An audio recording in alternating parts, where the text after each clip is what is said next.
कहाँ हैं हमारे अबू आसिम आज़मी साहब? अरे भाई पता करो कहीं बेहोश तो ना पड़े हो।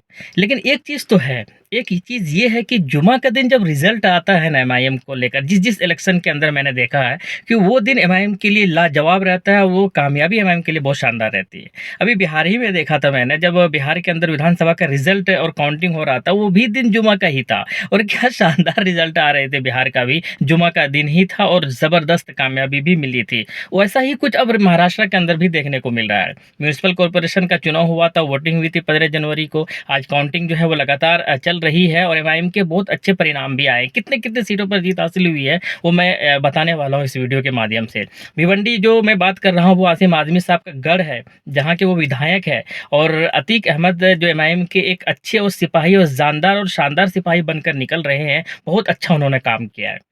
जब विधानसभा का चुनाव हुआ था और अतीक अहमद साहब मैदान के अंदर आए थे और जो उन्होंने वोट लाए थे और जो उन्होंने दिखाया था कि उसके अंदर कितना दमख़म है, जीत भले नहीं पाए थे, थोड़े से फासले से ही रह गए थे, लेकिन उन्होंने दिखाया था कि अब वो आसिम आज़मी जो इतनी नफ़रत करते हैं एमआईएम से, आने वाले वक़्त में जो है, ये गढ़ और ये किला भी एमआईएम के हिस्से में और एमआईएम कब्ज़ा कर लेगी।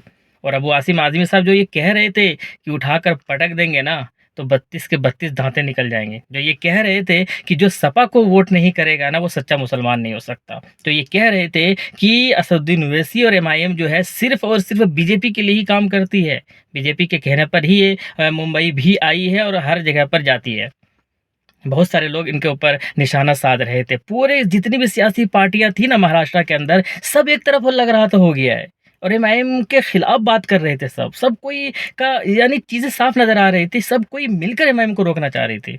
आज रिज़ल्ट बहुत कुछ बयाँ कर रहा है दोस्तों और आज रिज़ल्ट बता रहा है कि एमआईएम की मेहनत और लगन ने जो है ना महाराष्ट्र के अंदर नया किला जो है फ़तह करने की कोशिश की है। कई सारे अहम उम्मीदवारों की जीत हुई है, सैफ पठान की जीत हुई है, समीर की जीत हुई है, शहर शेख मुमरा से जो हमारी बहन है, बहुत शानदार नौजवान लड़की है, उनकी जीत हुई है। और मैं आपको बताता चलूँ कि कहाँ-कहाँ पर क्या है चीज़ें हैं। भिवंडी से सबसे पहले बता देता हूँ कि 8 सीटों पर अपना उम्मीदवार उतारा था एमआईएम पार्टी ने। और उन 8 में से जो है 5 सीटों पर जीत हासिल कर ली है। और अब वो आसिम आज़मी का किला जो है वो फ़िलहाल ढह गया है। अब वो आसिम आज़मी पतंग के सामने कहीं नज़र भी नहीं आ रहे हैं। सपा कहीं भी नज़र नहीं है और याद रहिए सपा वही है दोस्तों, जो इम्तियाज़ जलील साहब को हराने में बहुत अहम योगदान दिया था, जब विधानसभा चुनाव हुआ था 2024 के अंदर औरंगाबाद के अंदर। औरंगाबाद ईस्ट के अंदर 5 चा 2100 या 2200 वोटों से हारे थे इम्तियाज़ जलील साहब और ये सपा ने अपना उम्मीदवार उतारा था जो 5000 वोट लेकर आए थे। अब 5000 में कोई कैसे उम्मीदवार कभी जीत सकते हैं क्या? लेकिन सपा ने ज़बरदस्ती उतारा था इम्तियाज़ जलील साहब को हराने के लिए। मात्र 5000 वोट लेकर आए थे और इम्तियाज़ जलील साहब 2100 वोटों से हारे। आज आज सपा का जो हश्र हो रहा है ना, वो ही उनके ही कर्मों को वो सज़ा मिल रहा है। लोगों को बहुत हर्ट हुआ था, बहुत तकलीफ़ हुई थी जब इम्तियाज़ जलील साहब जो है औरंगाबाद ईस्ट से हारे थे। तो लोग समझ गए थे और आज उनका हश्र और उनका परिणाम देखने को मिल रहा है भिवंडी से। 5 सीटों पर शानदार जीत हुई है और कई सारे हालाँकि इसमें से अतीक अहमद की जो वाइफ़ है, उनकी भी जीत हुई है और उम्मीद यही लगाया जा रहा है कि अभी और भी तगड़ा सीटों पर जो है जीत हासिल कर सकते हैं।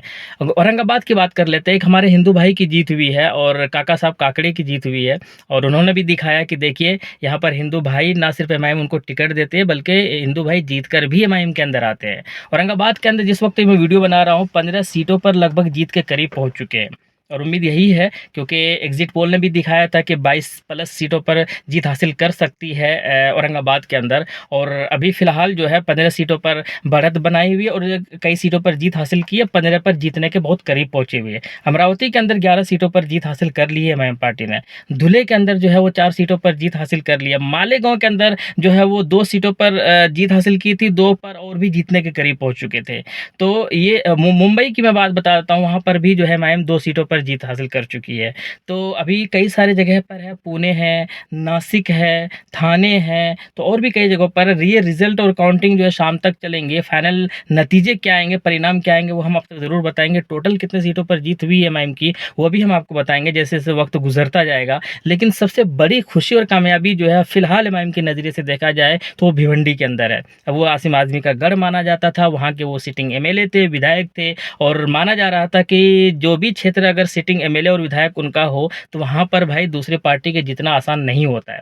लेकिन एमआईएम ने ये दिखा दिया, एमआईएम ने के लोगों ने ये दिखा दिया कि भाई किसी का भी सिटिंग एमएलए हो, कोई भी हो, फ़र्क नहीं पड़ता। अब एमआईएम का जो है कहीं न कहीं झंडा अब आसमान के ऊपर जो है एमआईएम का ही झंडा लहरेगा और ये दिखाया है। औरंगाबाद के ऊपर अभी भी नज़रें हैं सबकी, कितनी सीटों पर और निकल कर आएँगी। लोग दावा कर रहे थे कि 30 प्लस होने के चांसेस है, तो अभी देखते हैं कितनी सीटों पर निकलती है। लेकिन फ़िलहाल जो है एमआईएम के लिए बहुत बड़ी कामयाबी है। एमआईएम के लिए कौन-कौन से उम्मीदवार हैं वो हम लोग बाद में देखेंगे। लेकिन कुल मिलाकर ओवरऑल अगर बात की जाए तो इन जगहों पर जहाँ से मैंने बताया, धुले के अंदर कामयाबी मिली है एमआईएम पार्टी को, मुंबई के अंदर कामयाबी मिली है एमआईएम पार्टी को, औरंगाबाद के अंदर कामयाबी मिली है और मिलने के चांसेस है और मिल भी रही है। इसी तरीके से शोलापुर के अंदर मिलने के चांसेस है, कामयाबी मिल सकती है। इसके साथ-साथ जो है अमरावती के अंदर मिल चुकी है, मालेगाँव के अंदर मिल चुकी है। तो अभी ओवरऑल क्या रिज़ल्ट आता है वो हम लोग देखेंगे। लेकिन कुल मिलाकर चीज़ें और अपडेट यही है। बाकी आपकी क्या राय है कमेंट बॉक्स में बताइएगा। शुक्रिया, जय हिंद, लव यू।